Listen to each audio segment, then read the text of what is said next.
Bom dia a todos. Que congresso maravilhoso, renovador, que palavras que tem falado aos nossos corações, e o desejo de todas elas é que produzam frutos em nossas vidas, frutos que edifiquem, frutos que curem, frutos que renovem, frutos que nos façam erguer-nos ou reerguer-nos, para que continuemos a caminhar, a fim de que cumpramos cabalmente o chamado ao qual Deus nos outorgou. E hoje nós vamos tratar do assunto que me foi oferecido, partilhado, e eu gostaria de começar então com uma palavra de oração. Pai amado, Deus bendito, nós te louvamos, nós te agradecemos por tudo que fizestes e falastes nesse congresso, e o que nós pedimos, continue a falar aos nossos corações, continue a trazer-nos direção, porque é o que nós precisamos, é a tua direção, é a tua mão cuidando de nós, mas não apenas dirigindo, Pai, mas curando também, para que nessa jornada, que é uma jornada árdua, que é uma jornada difícil, nós tenhamos sempre o bálsamo que vem de Ti. O que nós pedimos então, fala conosco, e o que nós pedimos o fazemos agradecidos em nome de Jesus. Amém e amém. Bom, esse esboço, todos os slides estão baseados num PDF que eu já disponibilizei no site martinlutero.org/esboços, mas é sem cedilha, com C, então você pode baixar hoje à tarde, agora, se quiser acompanhar, enfim. E eles também, e o vídeo também vai estar disponível nas plataformas do Conselho, não sei quando vai ser disponibilizado, mas em breve estará disponibilizado nas plataformas, tanto no YouTube como no aplicativo. E essa palavra de hoje, ela é baseada em 3 livros que estão aqui disponíveis. Quem Ama Não Abandona, lidando com a decepção e a saída de membros da igreja. São 3 livros muito voltados a essa questão de dificuldades ministeriais. Eu tenho outra chamada No Deserto, o desânimo na vida do líder. E a outra é Até Tu, o líder diante das traições e das divisões na igreja. Então, esses livros estão disponíveis ali, junto à nossa banca de literatura, os irmãos que desejarem. Por quê? Porque os slides, assim como essa apostila que eu mencionei aos irmãos, ele condensa o material dos 3 livros. Então, naturalmente, tem mais materiais ali, tem mais textos bíblicos, tem mais análises. Então, ali a gente procurou pegar esses 3 e traduzir isso num extrato, e aí, então, estão esses livros à disposição. Eu quero dizer também que não é uma pregação, né, em termos homiléticos, não usarei de retórica, usarei do que nós chamamos do tipo de sermão argumentativo, mais dedicado a um estudo bíblico, uma palestra, uma aula, então vamos tramitar nesse sentido. Convido que você abra a sua Bíblia, mas também digo aos irmãos, todos os textos estão disponíveis aí no slide, nos Salmos de número 12 e 13. E é um texto que eu acho muito profundo, muito forte, quando o salmista ele pede socorro, ele começa gritando, eu imagino essa canção, ele gritando da alma dele, socorro, diz o texto, socorro, Senhor, porque já não há homens piedosos, desaparecem os fiéis entre os homens, os filhos dos homens. Até quando, Senhor, esquecer-te-ás de mim para sempre? Até quando ocultarás de mim o rosto? Até quando estarei eu relutando dentro de minha alma, com tristeza no coração cada dia? Há líderes que gritam por socorro ao Senhor. Há líderes que gritam, Deus, até quando eu vou passar por essa situação no meu ministério? Até quando eu vou sofrer? Ele diz o texto, até quando eu vou estar relutando dentro de minha alma? Com o quê? Com a tristeza no coração por causa da dor, todos os dias. Líderes se ferem, e líderes que não são tratados e que não têm a cura promovida em sua alma, eles morrem. Talvez não fisicamente, como é o caso de alguns, mas eles perambulam nos púlpitos mortos, sem ânimo, sem vigor, sem vontade, sem prazer, sem alegria. Aquela alegria da salvação já não se percebe mais. Então o tema de hoje, ele fala a um homem como o salmista, que grita por socorro. E nós vamos então analisar alguns aspectos. E a primeira, para falarmos da cura, temos que falar da realidade da dor. A realidade da dor no ministério. Vamos falar sobre fatos que desgastam, entristecem, desanimam e ferem os líderes cristãos. E o primeiro deles, então, eu coloquei uma relação de algumas coisas, não vou trabalhar um por um, porque nós temos um tempo delimitado, mas saída de membros da igreja, isso fere a gente cuida da pessoa, a gente ajuda a pessoa, e daqui a pouco a pessoa vai embora, às vezes manda um e-mail, às vezes nem dá um tchau, então isso fere. Decepções com membros da igreja que falam mal de você, fulano falou mal de mim, nas minhas costas, na minha frente dá tapinha, mas nas minhas costas fala mal de mim. Traições por parte de auxiliares, você então deu a oportunidade, você deu um microfone, você deu um cargo, e a pessoa vai atrás e divide a igreja. Problemas familiares. Então, muitas vezes nós trazemos problemas de casa para os púlpitos. Vamos aconselhar pessoas, quando muitas vezes o que nós estamos aconselhando é o que nós vivenciamos. Isso traz conflitos no nosso coração. Percepção, muitas vezes, que nós temos poucos trabalhadores ao nosso lado. A gente trabalha com o nosso desejo. Bom, a igreja está dividida em setores, eu ficar cuidando de mais de uma área, mas você vê, não tem ninguém para aquilo. Aí às vezes, você tem que até abrir a igreja com a chave, porque não tem uma pessoa para abrir a porta da igreja.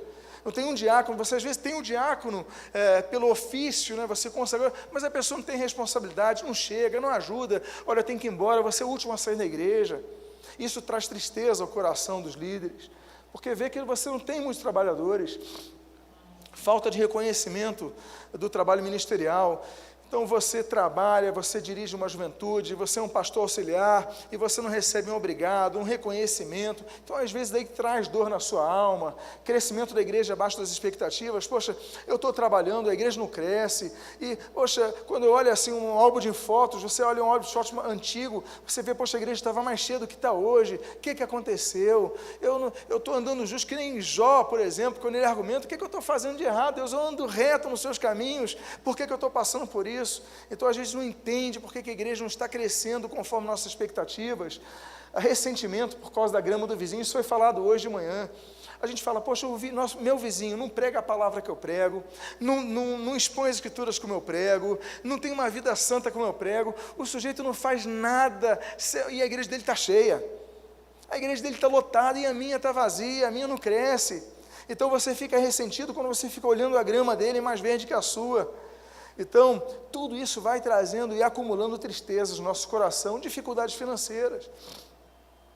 Olha, como seria bom se todo pastor pudesse efetivamente cumprir os objetivos de Atos 6, quando são levantados ali aqueles trabalhadores que vão ser denominados de diáconos, para servirem às mesas, para que nós nos dediquemos somente à palavra, somente à oração, seria ótimo.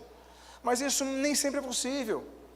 Porque você está administrando, você está pregando, mas você está com dívidas, a segunda-feira, o dia seguinte você tem o aluguel da tua igreja para pagar, você não tem o recurso, então você vai para o teu púlpito não pensando na palavra, você vai orar pela palavra, mas você está pensando na conta, no atraso, nas ligações, no cartão.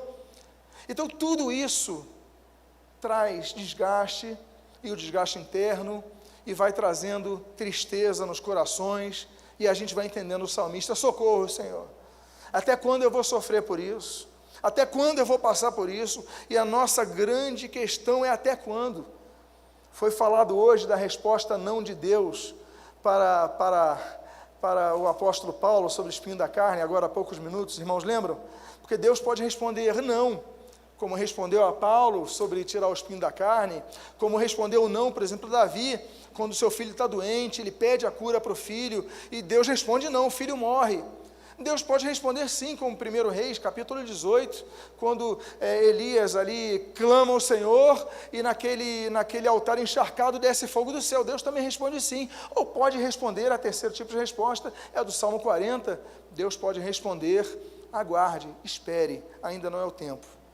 A grande questão é entendermos, compreendermos e aceitarmos a resposta de Deus, independentemente da resposta que seja. A grande questão então é, será que nós somos como Elias, ou estamos passando a síndrome de Elias? Porque Elias, quando nós vemos, ele teve uma sequência de milagres do extraordinário de Deus na vida dele, foi algo assim, impressionante. 1 Reis 17, 1, ele fechou os céus por 3 anos e meio, o mesmo 17, versículo 6, ele foi sustentado por corvos. Aí versículo 16, através da farinha da bocite de azeite, nunca esvaziaram lá em Sarepta. Aí versículo, esse é o 22, ele ressuscita o morto. Aí no capítulo 18, ele enfrenta 450 falsos profetas, versículo 31. No versículo 38, ele faz descer fogo do céu. É um homem que tem uma vida de milagres, é uma vida de sobrenatural. Aí vem uma ameaça da Jezabel, e aí esse homem faz o seguinte: temendo, pois, Elias, já no capítulo 19, levantou-se e para salvar sua vida se foi, e pediu para si a morte, e disse: basta, toma agora, ó Senhor, a minha alma, eu não quero mais, eu desisti de viver. Ele fez todos aqueles milagres, mas agora ele desistiu. Você olha para o teu ministério, você olha para as fotos antigas, você encontra alguém na rua e fala: eu sou daquela época, a igreja assim. E ao invés daquilo trazer alegria, te traz tristeza, porque você traz as lembranças, e você fala: eu não aguento mais, eu quero desistir, basta, eu quero a morte, basta, eu não quero mais viver. O que isso traduz? Isso traduz uma liderança enferma, isso traduz uma alma doente. Então nós temos que caminhar para o segundo ponto. Vamos começar a falar sobre a cura.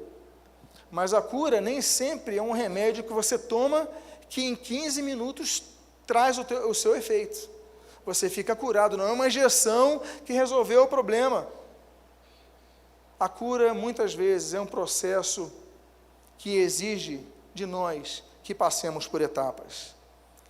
Então, esse processo começa com a compreensão que decepções fazem parte da vida ministerial.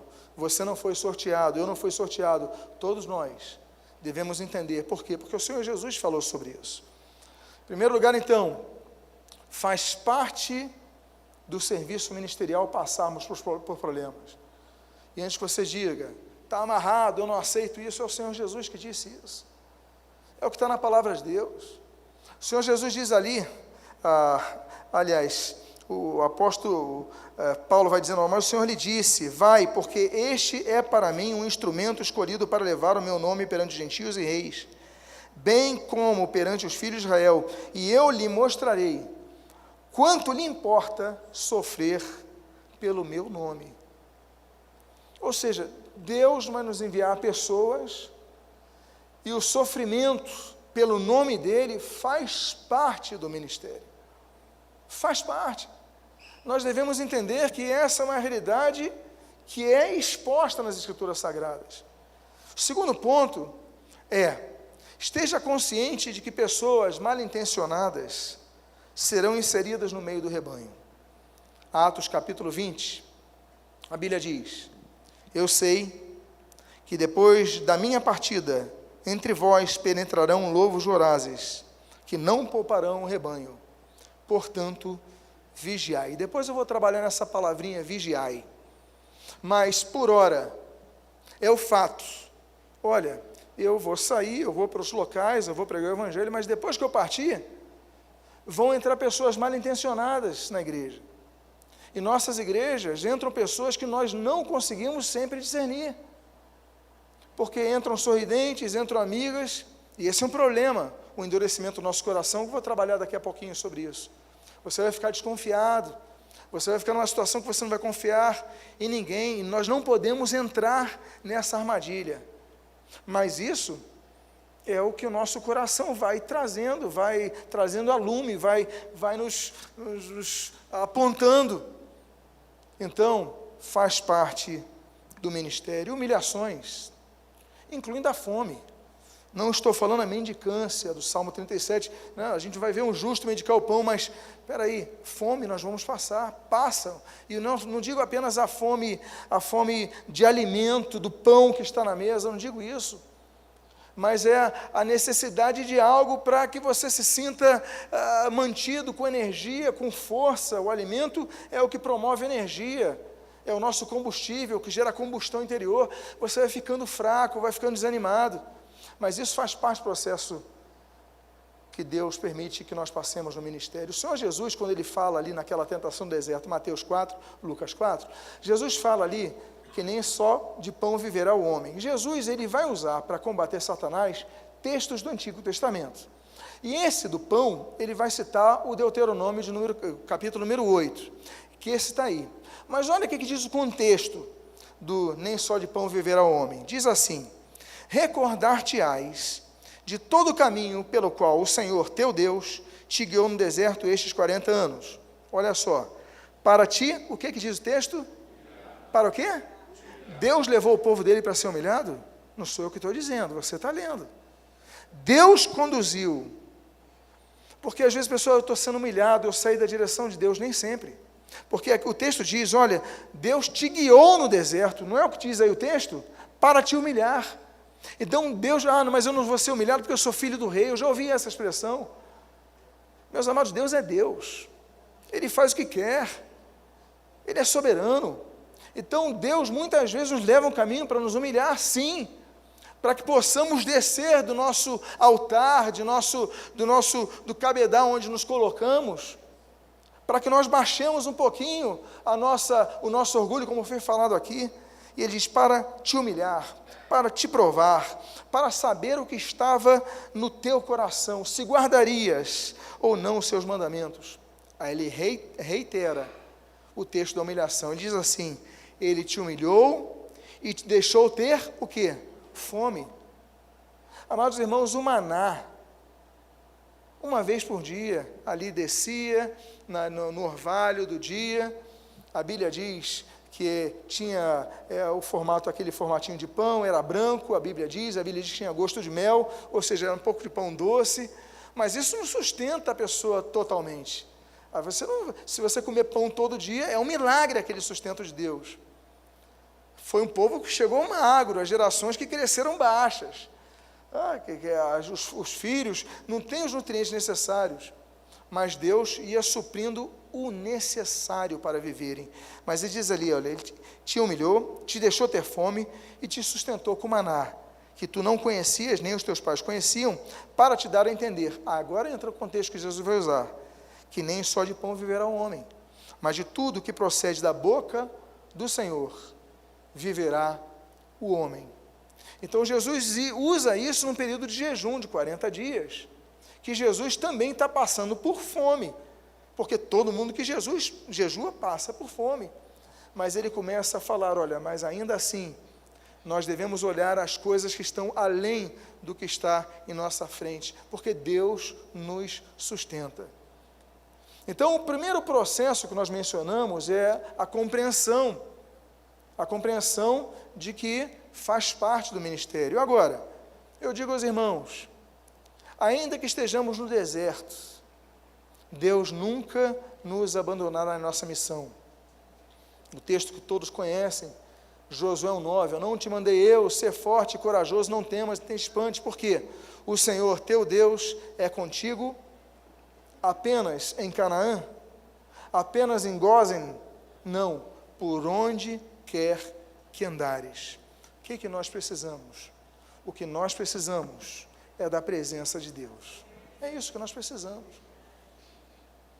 Então nós devemos compreender isso para saber que ainda que estejamos enfermos, ainda que estejamos debilitados, com fome, passando uma situação difícil, dívidas, igreja vazia, falta de perspectivas, traições, tristeza, dor no coração, como disse o salmista, no 12 e no 13, ainda assim, comece a entender que Deus está do seu lado. Assim como Jó, ele vai passar todos aqueles capítulos até o 42, ele vai passar por situações difíceis, Deus não o abandonou. Amém, queridos? Agora, a terceira coisa, o terceiro fato, é nós entendermos então a dinâmica do perdão. O perdão é essencial para a cura, mas para entendermos o perdão, nós temos que entender que se nós não soubermos perdoar, nós secaremos. nós vamos morrendo aos poucos. Vamos morrendo ministerialmente, vamos morrendo em nossas emoções, e os nossos ossos vão se envelhecendo. Enquanto nós estamos doentes, nós vamos padecendo. Então, a primeira coisa é perdoe. Já vamos analisar que tipo de perdão é esse, a etimologia das palavras usadas no texto do Antigo e do Novo Testamento para perdão, mas o fato é que se você não perdoar, não vai conseguir ser curado. Se nós não perdoarmos, não adianta você recitar palavras no teu espelho que você não vai conseguir ser curado, porque o perdão é a única forma de você ser, senão você vai remoendo aquilo tudo. Então, eu uso um texto de Mateus 18, versículo 21, que todos vocês conhecem, para você entender por que ele falou dos 7. Porque Pedro queria dizer o seguinte: não, eu sou bom, a gente perdoa 7 vezes. Diz o texto assim, olha: então Pedro, aproximando-se, lhe perguntou: Senhor, até quantas vezes meu irmão pecará contra mim para que eu lhe perdoe? Até 7 vezes? Respondeu-lhe Jesus: não te digo que até 7 vezes, mas até 70 vezes 7. Esse texto nós conhecemos. A questão é por que ele usa o 7. No numerário judaico, a interpretação simbólica do número 7 é do que é completo, do que é perfeito.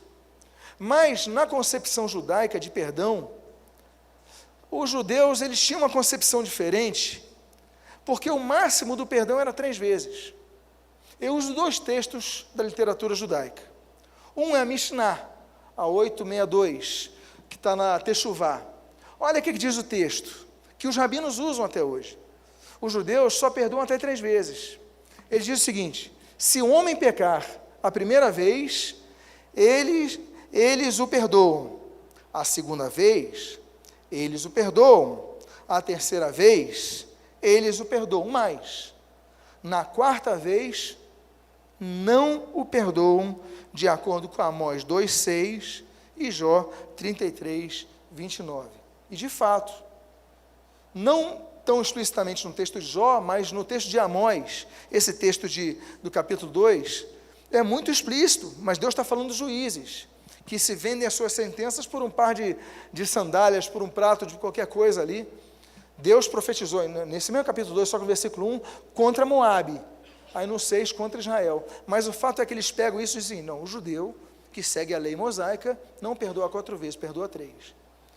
E aí nós temos outro texto, que é usado na literatura judaica, que é um tratado extra-rabínico, que é o do Rabi Natan. Diz assim: quem diz que cometeu pecado e se arrepende, eles o perdoam até 3 vezes, não mais que isso. Até hoje os judeus pensam assim.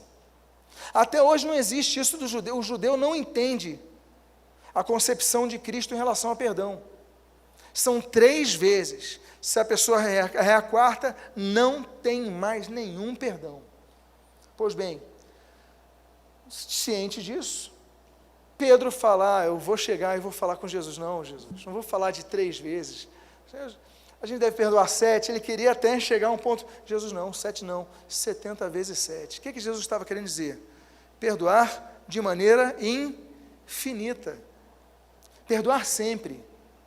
Porque Jesus entendia e o objetivo de Jesus não é apenas salvar a alma, mas nos dar uma vida abundante, não é isso? João capítulo 10. Então, para ter uma vida abundante, tem que ter um coração curado. Não há como termos abundância na vida sem um coração curado. E para termos um coração curado, temos que aprender a perdoar. Então, a mágoa, olha, é difícil. Eu cito aqui a questão dos parentes. Se eu perguntasse, eu não vou pedir para levantar as mãos, naturalmente, para não constranger ninguém, mas quantos aqui já foram magoados por parentes, por pessoas próximas, por irmãos, por pais, talvez muitos, quiçá a maioria, se não todos, abandonados ministerialmente, falaram mal. O fato de frequentar outra igreja e as pessoas saberem, o irmão do pastor, o pai do pastor, a família do pastor tem outra igreja, não na dele. Tudo isso vai trazendo tristeza ao coração. Aí chega o Natal, aí chega o dia dos pais, aí chega o dia das mães, chega o aniversário. Como é que você vai lidar com isso? É difícil. Eu não digo que é fácil, é difícil. E eu não digo que seja uma coisa, eu volto a dizer, não é um remedinho que você toma que resolveu em 15 minutos, não, é um processo. Agora, isso precisa ser resolvido. Então, passada a fase da ferida exposta, deixa ela cicatrizar, mas aí começa a agir, porque você vai ter dois caminhos. O caminho da vingança, o primeiro caminho. Vai jogar culpa neles, vai ficar ausente no Natal, não vai aparecer. Não é verdade? Você se vinga. Não vou no aniversário, não vou ligar. É a forma que você está se vingando. Eu sou assim, você é assim, nós somos assim, nós queremos. É a minha forma de dizer não aparecer num dia festivo junto com a família. Não falei mal, não fiz nada, mas a ausência. Você tem esse caminho. Mas esse caminho só vai fazer com que aquela ferida continue aberta no seu coração. Agora, o outro caminho é perdoar. É aprender a ter a maturidade, eu sei que isso exige tempo, de você relevar um pouco. Olha, eu vou me descer do pedestal do meu orgulho e vou aparecer naquele Natal. Talvez eu não apareça sorrindo para todo mundo, porque eu não sou hipócrita. Eu não vou chegar assim abraçando todo mundo, dando beijinho. Que saudade! Não estou falando isso. Mas o primeiro passo, apareça. Procure viver harmoniosamente, porque o perdão não é apenas a declaração. Às vezes nós, cristãos, pensamos que as declarações são mágicas, como o alakazam, o abracadabra. Não, é o que foi falado hoje, o que foi falado ontem.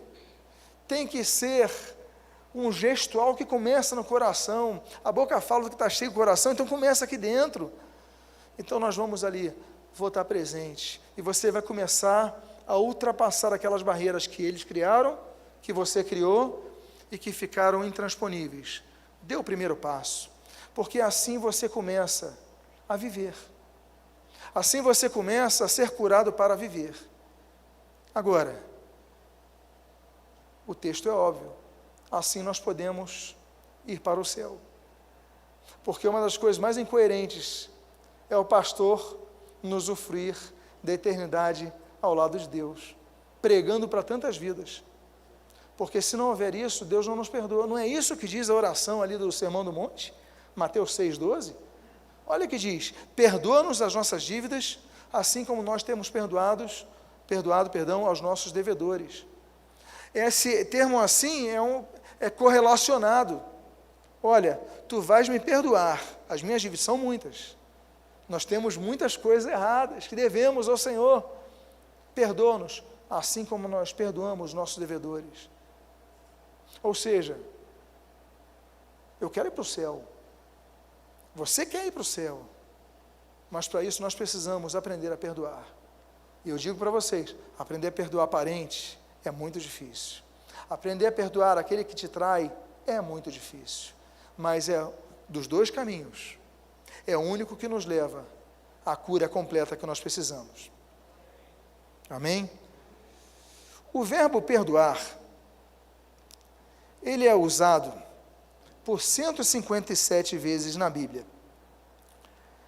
E é importante nós analisarmos um pouco, por quê? Porque o português, ele é uma língua latina, e naturalmente ele não consegue, no extrato da sua intenção, ser aplicado ao contexto das línguas que foram usadas na composição dos livros da Bíblia.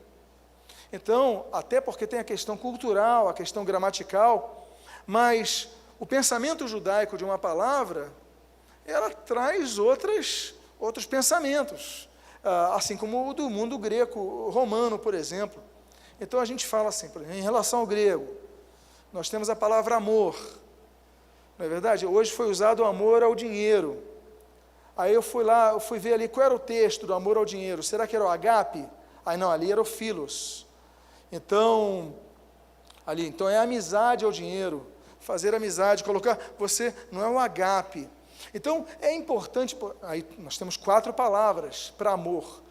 Nós temos o agape, que é aquele amor de pai para filho, de mãe para filho, o amor de Deus é o amor maior.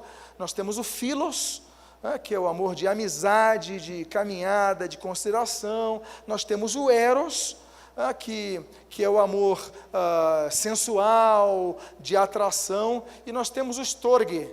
Então nós temos 4 tipos, agora o português só tem uma palavra. Então nós temos, é importante nós entendermos um pouco o verbo perdão, para que nós entendamos o que queria dizer o autor, numa percepção um pouco mais adequada. O Antigo Testamento, e aí vamos para o hebraico, usa o verbo perdoar por 91 vezes. E ele traz 4 palavras. Quando nós lemos no português esse verbo, pode ser de uma, pode ser de outra, tem 4 opções de palavras. Quais são as palavras? A primeira é o salá. Salá é o perdoar mais próximo que nós temos ao português. Quando você vê o salá, é o perdoar, é o desculpar, ok? Então, está perdoado, está zerado, está tudo certo, usando um termo uma expressão bem popular, bola para frente, é o salá. Agora, quando nós vemos outra palavra, que é o kfar, kfar significa cobrir, propiciar. Cobertura do pecado é algo interessante nós notarmos quanto ao termo do perdão. Por quê? Porque você cobre aquele erro, você não fica expondo aquele erro, nem você fica olhando aquele erro. Porque quando nós olhamos alguém que a gente perdoou por algum erro que fizeram conosco, por uma falha que tiveram para conosco, nós olhamos a pessoa e na hora nós, mas ele falhou nisso, ele falhou naquilo. Não, mesmo que você tenha o salar com ele, né? Mesmo que você tenha perdoado, olha, vamos continuar juntos e tudo mais, mas se você não usar o kfar, você então vai ficar olhando, vai ficar julgando, vai ficar lembrando. É muito difícil, mas a Bíblia fala esse kfar que nós devemos ter, cobrir. Olha outras coisas nessa pessoa, porque assim como ele errou, você também errou. E você errou em muitas coisas, assim como eu errei em muitas coisas, mas o kfar é o belo do texto bíblico, que ele encobre, encobrir essas transgressões, é o texto bonito dos filhos de Noé, vão cobrir, não vão querer olhar, então usemos o kfar também em nossas vidas. Há um terceiro dos 4 textos em hebraico, que é o rus. O rus significa poupar a pessoa de um juízo, ter piedade. Vocês lembram que eu falei dos 2 caminhos que você tem quando um parente falha contigo, você falha com um parente? Um dos caminhos é esse, é o rus. É você poupar a pessoa do juízo. Não vai fazer isso porque fez isso comigo. Você vai ficar a vida inteira condenando a pessoa. Então, a pessoa, o Brasil, a pena máxima é 30 anos, você condena a pessoa. Que nem o Barbosa disse. O Barbosa, que foi goleiro do Vasco, da seleção brasileira, naquele 2-1 do Uruguai, no Maracanaço, em 1950, o Barbosa ele falou uma frase seguinte: olha, no Brasil a pena máxima é de 30 anos, para mim foi a perpétua, porque todo mundo se lembra daquele jogo, não se lembra mais do que eu fiz, e é o que a gente faz quando não usa o rus. Então eu volto a dizer, não estou dizendo que perdoar é fácil, absolutamente. O que estou dizendo é que o termo perdão, quando nós analisamos a etimologia bíblica, ele exige de nós ações, não apenas as intenções. Então nós temos que cobrir o pecado e nós temos que poupar a pessoa do juízo. Isso é perdoar, assim como Jesus fez conosco. Jesus não fez isso, o rus conosco? Jesus não nos poupou do juízo? Todos pecaram e carecem da glória de Deus, não é isso? Mas Jesus nos poupou do juízo, e Jesus então nos transformou e nos renovou e nos deu a vida eterna. E o último texto é o nassá.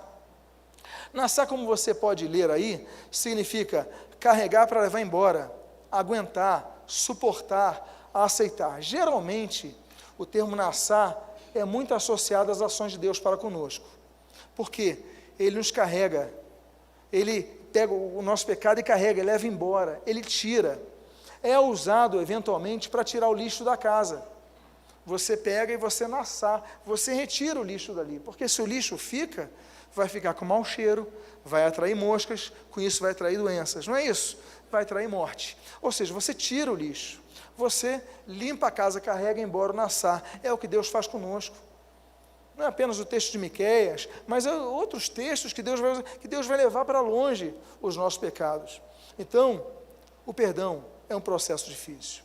Quando nós vamos para o Novo Testamento, é mencionado por 66 vezes na Bíblia esse verbo perdoar. Esse verbo perdoar, nós temos ali 3 palavras básicas. A primeira delas é essa que está aí, áfesis.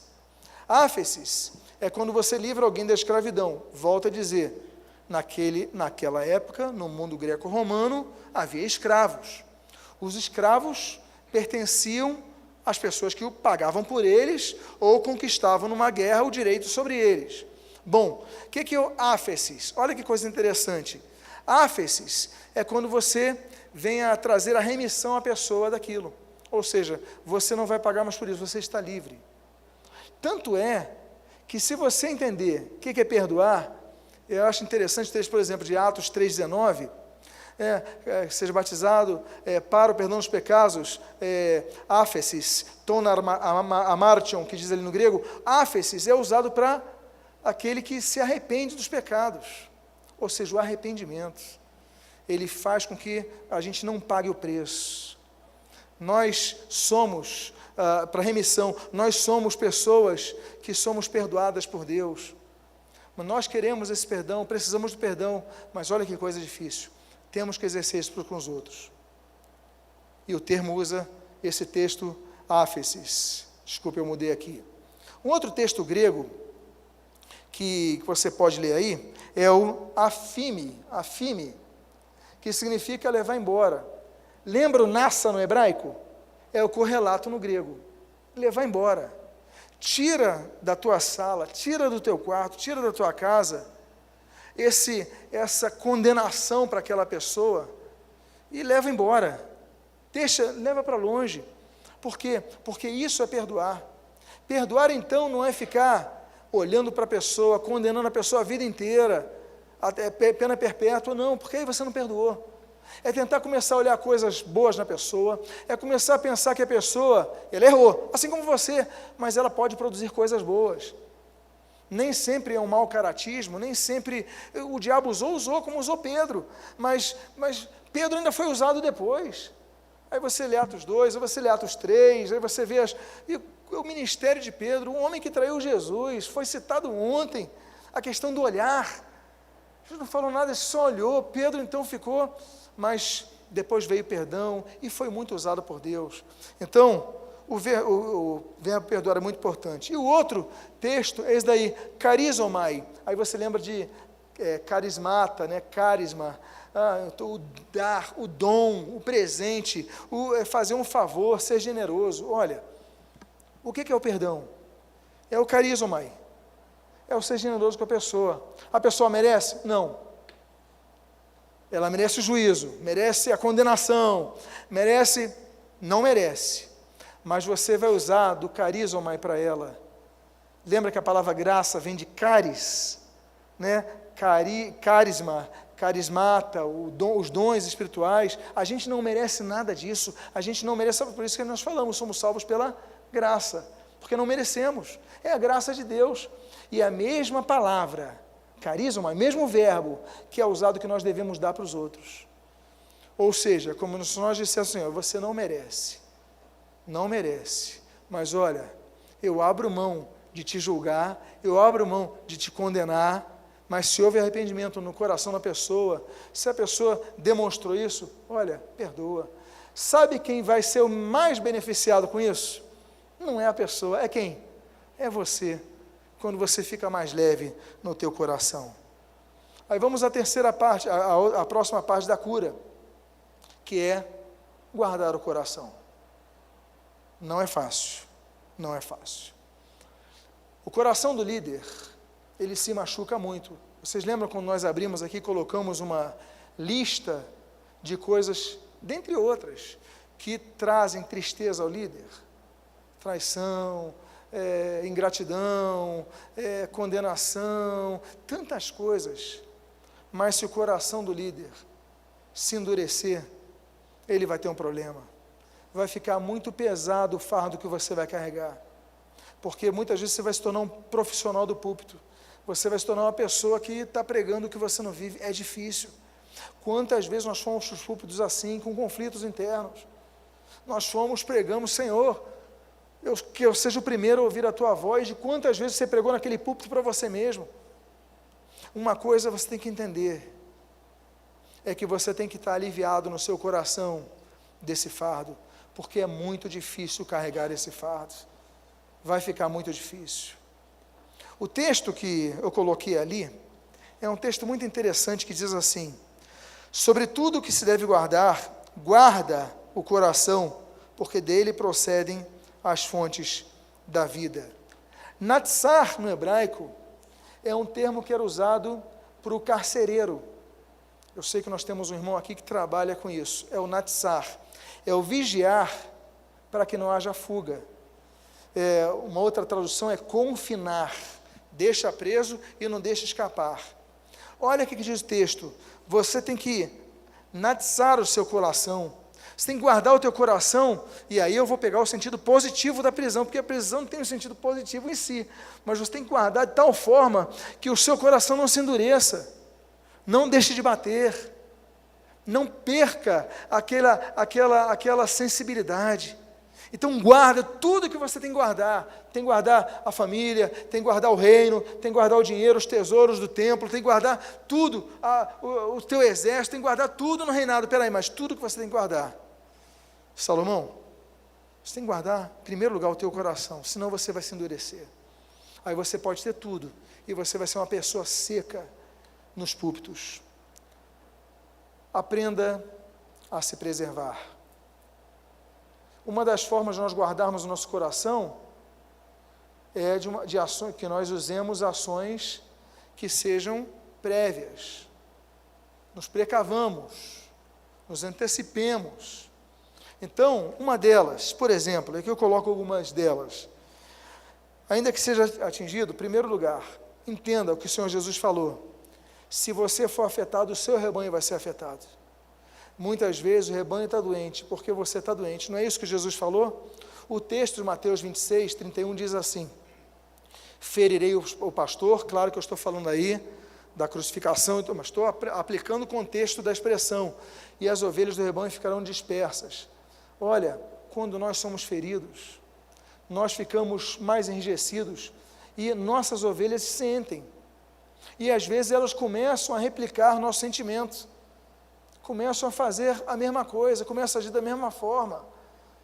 O Senhor Jesus, Ele não falou, olha, sigam o exemplo, façam o que eu faço. Jesus falou sobre isso. O apóstolo Paulo, ele falou várias vezes, e ele fala de maneira específica em 1 Coríntios capítulo 11, versículo 1, olha, sejam meus imitadores, como eu sou de Cristo. A referência primária era por próprio Paulo, olhem para mim, como eu olho para Cristo. O problema é que muitos só vão olhar para você. É como foi citado aqui, né? Eu sei que Jesus está no meu quarto, mas eu quero abraço de alguém que eu veja, que eu possa tocar. Então, o pastor, o líder da igreja é a primeira referência. Então, o amor pelas ovelhas exige que nós busquemos a cura de nossos corações, que nós sejamos sensíveis. Agora, existe um outro texto, e aí nós vemos que nós devemos evitar o contato. E a segunda coisa que nós colocamos ali é o seguinte: evite o contato com as pessoas que não estão arrependidas, que não querem mudar, porque eu estou falando de você liberar o perdão, mas também estou falando de manter relacionamento. Espera aí, mas com quem? Agora a gente começa a cuidar. E aí tem gente que não quer mudar, tem gente que quer continuar fazendo mal, tem gente que... Então, o que você tem que fazer? Seguir os critérios bíblicos. Não vai ficar debatendo, porque a pessoa sai. Olha, a internet é o terreno onde as pessoas covardes se tornam corajosas. Porque ela não teve coragem de falar uma coisa na tua frente, ela vai para a internet e fala as coisas. Aí todo mundo vê, poxa, que cara corajoso. Contra-argumentou o pastor, debateu, mas não foi capaz de olhar na tua frente e falar nos teus olhos. Ali ganhou coragem. E o pior é que você entra para debater, olha, deixa que Deus te defenda. Não vai ficar debatendo, porque isso daí vai te cansar, vai te amargurar, seja precavido, poupa o seu coração. Nós estamos falando da cura, Deus promove a cura, mas às vezes nós procuramos a doença. nós procuramos a doença. Então, olha, evita contatos, rede social, evita telefonema, evita essas pessoas. A Bíblia fala sobre isso nesse texto de 2 Timóteo 3, 5 e 7, diz assim, o texto: tendo a forma de piedade, ou seja, a pessoa tem forma de piedosa e tudo mais, parece crente, parece membro da igreja, tem conhecimento bíblico, é a pessoa, a liderança e tal, essas pessoas, a Bíblia diz, foge, olha o que diz o texto ali, apotrepo, ou seja, afasta a pessoa, foge também destes, que aprendem sempre e jamais podem chegar ao conhecimento da verdade. Tem pessoas, eu volto a dizer, você vai perdoar, mas não significa que você vai ficar convivendo com elas. Por quê? Porque esse convívio vai te fazer mal. Então mantém distância. É o que foi citado ontem aqui do Pérolas aos Porcos. Não fica gastando, porque o texto está dizendo, olha, aprendem sempre, mas jamais podem chegar ao conhecimento da verdade. Ou seja, não vai mudar aquilo, não querem mudar. Então a Bíblia usa essa palavra, mantém distância, se afasta. É o que diz o texto. O grego serve para as duas coisas, para fugir, né, e para o apotrepo, ou seja, mantém distância, amados irmãos, mantém.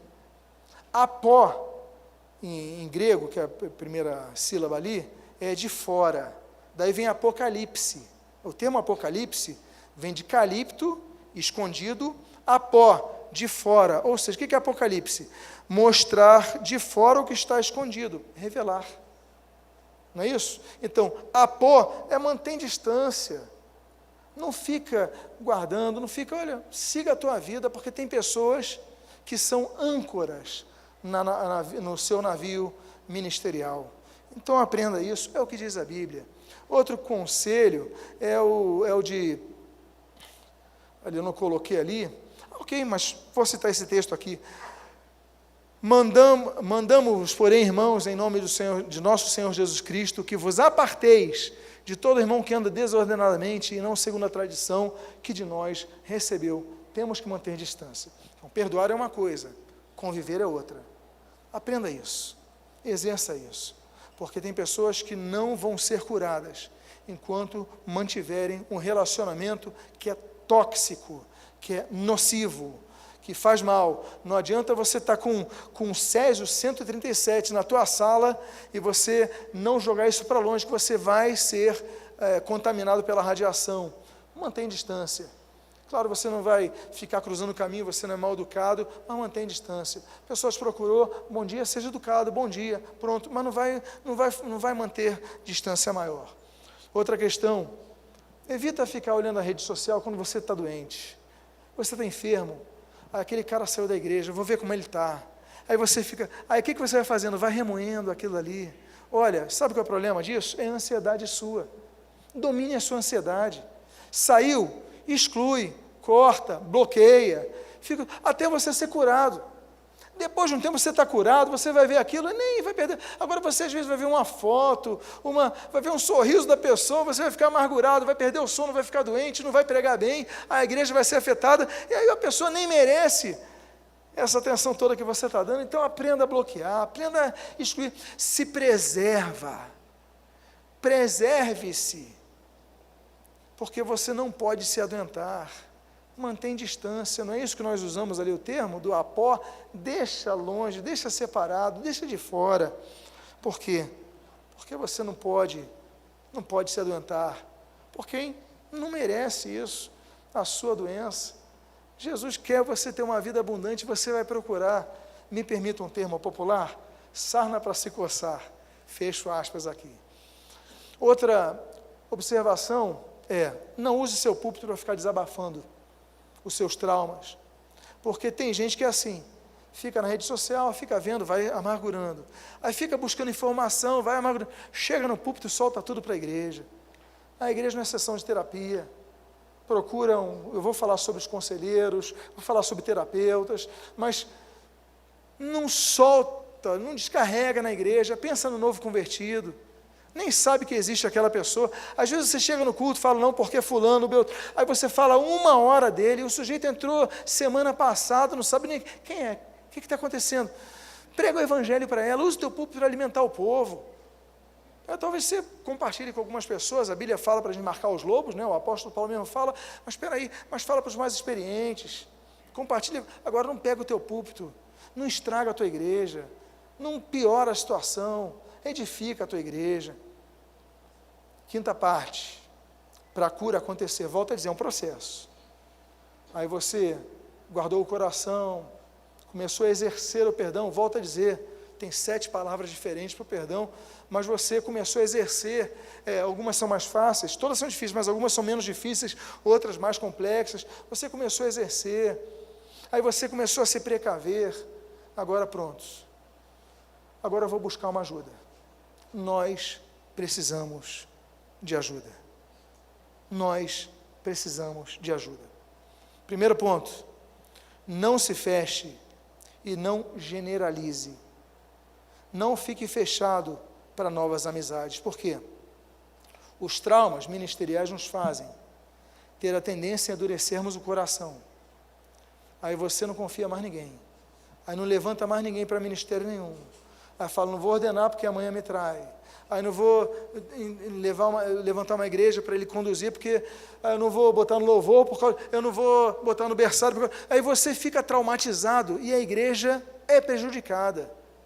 Então, não generalize, porque se você generalizar e pensar que todo mundo vai falhar contigo, você não faz nada, você centraliza. Aí, além de ter o coração pesado, você vai ter os ombros pesados, aí você não aguenta. Aí chega, aí você abandona o ministério, chega um dia, entrega a chave para o seu líder, você some, você abandona a família, você se suicida. Não é assim que nós estamos vendo? Porque pessoas não curaram o interior, não distribuíram, não conseguem, é muito peso. E o fardo de Jesus é leve. É fardo, mas é leve. Então, entenda que você precisa de ajuda. O líder deve ter um amigo mais íntimo, mas não muitos. O texto, que você conhece muito bem, que está aí, o homem que tem muitos amigos, sai o quê? Perdendo. Mas há amigo mais chegado do que o irmão. Você não vai se abrir com todo mundo. Não é sábio nem é prudente, eu volto a dizer, vai marcar o lobo, a Bíblia fala, tudo bem, você fala na tua reunião de líderes, os que viveram aquilo, os mais experientes. Agora, desabafar, você não vai desabafar para um grupo. Procura alguém, eu vou falar sobre isso, alguém que tenha mais experiência para compartilhar, para abrir o teu coração. Procura um amigo mais chegado que o irmão. Agora, entenda o seguinte, você vai ouvir conselhos, mas fique atento, porque amigos, missões à parte. Entenda que Deus te colocou, se é o caso você está numa liderança, para você trazer direção às ovelhas, e não para ser dirigido por elas. Muitas vezes líderes se abrem com auxiliares, isso é ruim. Aí você começa a se abrir com auxiliar, é ruim, porque primeiro que vai confundir essa pessoa.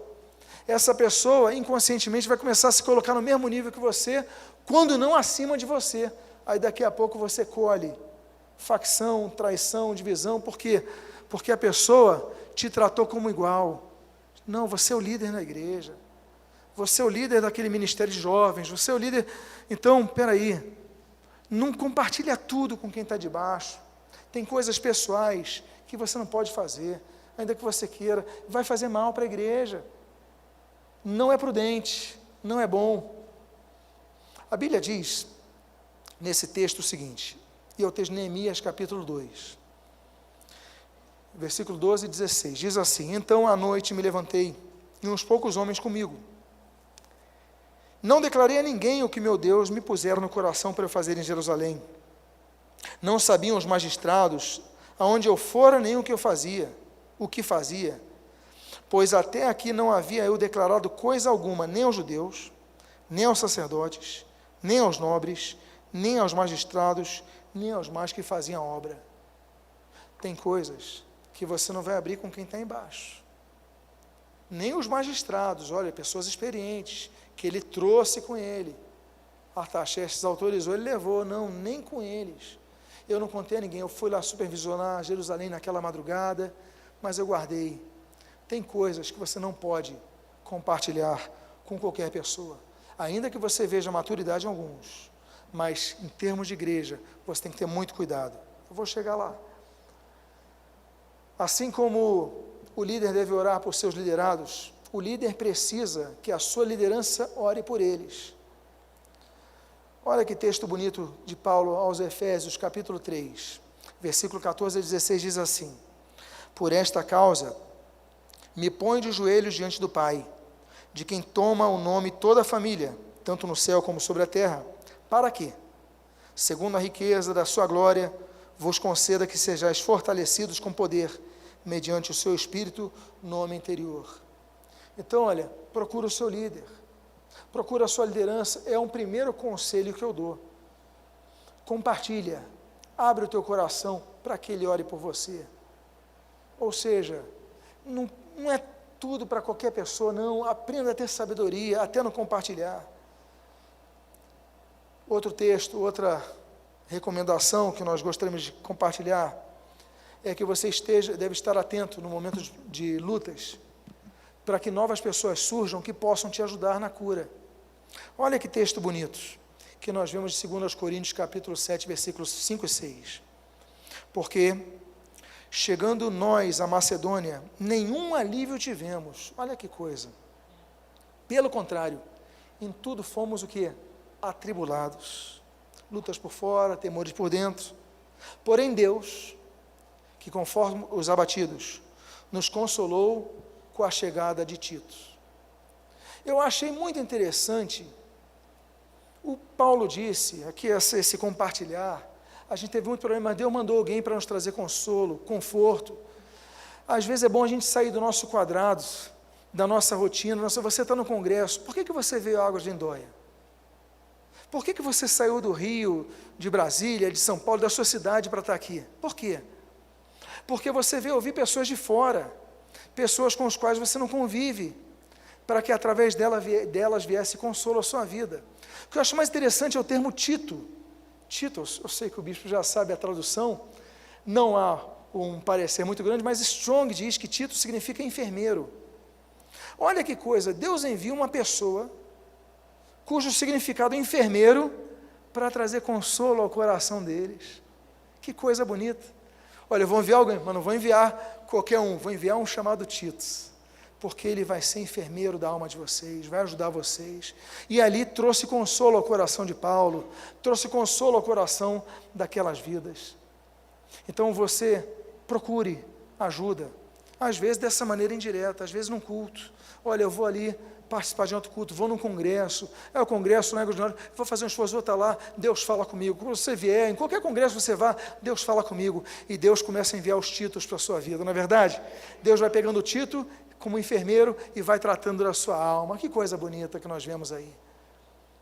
Busque conselho com quem te anime, mas mantenha o foco na sua visão. Lembra que eu falei, amigos, missões à parte? Porque às vezes o conselho da pessoa, mais bem intencionada que seja, ela vai dizer, olha, entrega a igreja, abandona o ministério. Aí você vai se lembrar das palavras de Pedro a Jesus, e a resposta de Jesus a Pedro. A pessoa está no convívio, a pessoa tem credibilidade, a pessoa, mas espera aí, mas filtra as palavras, porque muitas vezes, assim como o diabo usou Pedro, ele pode usar cada um de nós para que nós percamos o foco no nosso chamado. Lembre-se sempre do seu chamado. E se vier um conselho, vem 10 conselhos bons, o 11º afetou o teu chamado, você agradeça e tudo mais, não muda. Por quê? A direção que Deus colocou no teu coração, Ele vai cumprir na sua vida. 7º, tenha um conselheiro experiente e de confiança, para que você possa desabafar e buscar orientação. É importante nós vermos isso, por quê? Procura uma pessoa com experiência ministerial. É o que eu digo o seguinte, você está começando a ter dor no coração, o coração sai do ritmo, o coração começa a acelerar, aí você está dirigindo, você fala, já sei o que vou fazer agora, está doendo, vou parar na oficina do seu José, que ele é o melhor mecânico que eu conheço, Eu já entreguei o carro, ele consertou o motor. Ele chega, seu José, estou com meu coração, estou quase explodindo aqui, o que eu faço? Você vai fazer isso? Por mais que seja uma pessoa hábil em consertar motores de carros, você vai procurá-lo ou você vai procurar um médico? O que você faria? Vai procurar o conselho de um médico. Agora, se eu tiver problema no carro, eu não vou procurar o conselho de um médico, eu vou procurar o conselho de quê? De um mecânico. Procure para compartilhar as coisas ministeriais com pessoas com experiência ministerial. Então, procure um pastor com mais tempo na caminhada, um pastor que não abandonou o ministério. Não, eu estou com um problema no casamento, vou procurar aquele pastor. O pastor se divorciou 4 vezes. Como é que eu vou procurar ele para me aconselhar sobre o meu casamento? Você está entendendo o que eu estou dizendo? Poxa, é a questão do casamento. Poxa, está lá, marido de uma só mulher, tantos anos, e, poxa, vou procurar conselho com ele. Olha, questões ministeriais, vou procurar conselho com essa pessoa que está trabalhando na igreja, já tem 10 anos, 20 anos, 30 anos ali, continua com a mão no arado, é esse que eu quero ouvir. Não é a pessoa do sucesso momentâneo, não porque ele tem 5.000 pessoas, porque o que você vai querer é o pulo do gato, você vai querer estratégia, não é isso, estou falando de desabafar. É a pessoa que continua fiel a Deus, continua firme com o Senhor. Então procura, por quê? Porque essas experiências, olha, são importantes. Muito bonito o texto de Filipenses, capítulo número 2, versículo 25, diz assim: julguei todavia necessário mandar até vós Epafrodito, por um lado, meu irmão, cooperador e companheiro de lutas. Eu acho esse tripé lindo. E por outro, vosso mensageiro, vosso auxiliar nas minhas necessidades. Ainda que a questão fosse das necessidades, ele auxiliar, mas esse tripé é muito bonito, porque ele chama de irmão, ele chama de cooperador. Você sabe o que era o cooperador no meio romano? As naus romanas, as naves romanas, os navios romanos, eles tinham os operadores, que eram escravos. Os escravos tinham os remos nas mãos, mas os escravos não remavam conforme as suas forças. Tinha uma pessoa naquelas galés que ficava com um tambor. O nome dessa pessoa que batia o tambor se chamava cooperador. Os escravos eram operadores, o do tambor era o cooperador. Se ele batesse pum, pum, pum, eles iam remando nesse ritmo. Se ele batesse com mais intensidade, o que os operadores fariam? Remariam com mais intensidade. Se mais lentamente, colocando uma síncope maior, com menos intensidade. No navio, muitos cooperadores, mais um cooperador. Eu acho lindo que Paulo chama Epafrodito, meu cooperador. Ele opera conjuntamente comigo. Ele me ajuda a colocar ritmo nessa obra. E ele coloca companheiro de lutas. Ele vai poder auxiliar vocês, porque ele é meu companheiro de lutas. Ele tem experiência. Busque conselho com pessoas que tenham experiências.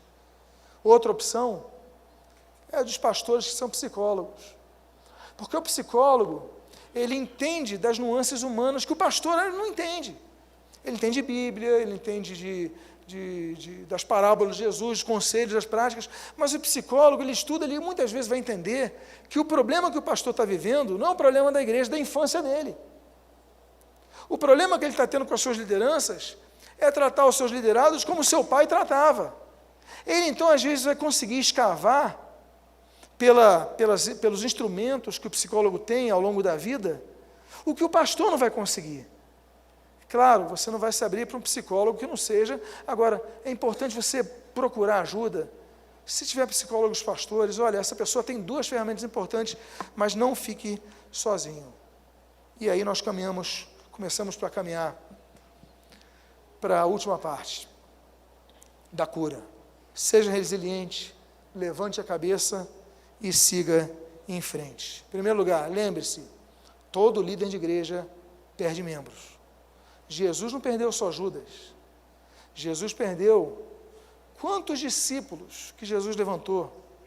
70 que estavam lá, nós vemos ali, Lucas capítulo 10, tinha os 12 mais próximos, ele levanta 70, na cruz tinham quantas pessoas ali?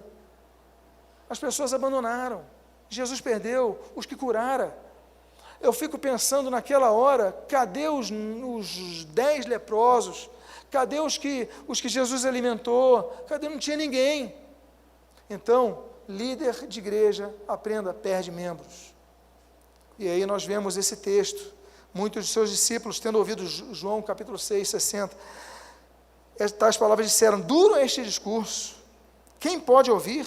Mas Jesus, sabendo por si mesmo que eles murmuravam a respeito de suas palavras, interpelou-os, dizendo: isso vos escandaliza? À vista disso, muitos de seus discípulos o abandonaram e já não andaram com eles. Às vezes você vai ser maduro, vai perder membro, não tem jeito. Continua na sua meta, claro, não vai continuar errando como você errou, mas naquilo que é o certo, entenda, vai perder membro. Entenda outra coisa, ser pastor é ser motorista. Ser pastor é ser motorista de ônibus, de táxi, de aplicativo. O motorista de ônibus, ele chega, ele está dirigindo, chega alguém, faz o sinal, você para o teu carro, a pessoa sobe, a pessoa conversa contigo, senta lá, e você conversa, e você ri, você se diverte, mas daqui a pouco a pessoa vai botar o botão, apertar o botão e vai sair. Mas depois vai entrar outro, vai entrar outro, vai entrar outro. Ser pastor é ser motorista. T.D. Jakes falava sobre isso, que nós devemos entender que há uma dinâmica nas relações. Então, meus amados, entenda isso, para que você não desanime. A pessoa saiu da igreja, você quer morrer, quer desistir, quer largar o ministério. Entenda, isso vai acontecer, mas você vai seguir em frente. Terceira coisa, diante das fortes ventanias, aprenda a suportar a pressão e continue trabalhando no ministério. A Bíblia diz ali: tu, porém, se sóbrio em todas as coisas, suporta as aflições, faz o trabalho de um evangelista e cumpre cabalmente o teu ministério. O termo para cabalmente é pleroforel, que significa ser pleno, completo, ir até o fim. Cabalmente significa não a intensidade do que você dá ao seu ministério, mas é o fato de você chegar até o fim, completar a tua carreira. Então vá até o fim do teu ministério, não abandona o teu ministério. Eu quero sugerir a você dizer à pessoa que está do seu lado: olha, não abandona o teu ministério.